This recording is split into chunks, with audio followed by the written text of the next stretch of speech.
E aí, galerinha, boa tarde, né? Voltando aí o YouTube aí, a galera que segue a gente aí no canal do YouTube. Chega mais aí, meu câmera.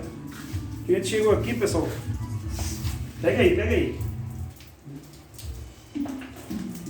A gente chegou aqui, pessoal, com essa campana pra trocar.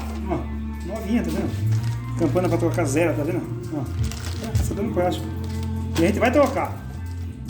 E na hora que eu vou, abro a tampa, ó. Ó, rolamento da embreagem quebrada, beleza?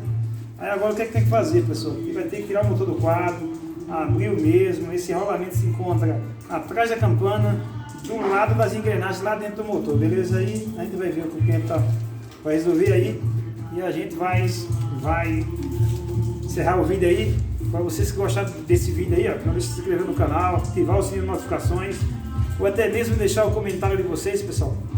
Isso ajuda a crescer o canal, beleza? A gente faz os vídeos com o maior carinho para vocês, beleza? Tira um tempo, tá corrido, mas mesmo assim a gente acaba fazendo o vídeo aí. Então, pessoal, ó, quando vocês verem a moto de vocês com barulho, chega mais meu câmera, rasgando na tampa aqui, ó. Rasgando na tampa aqui, ó, com barulho aí, ó. Vocês já vão saber o que é, tá vendo?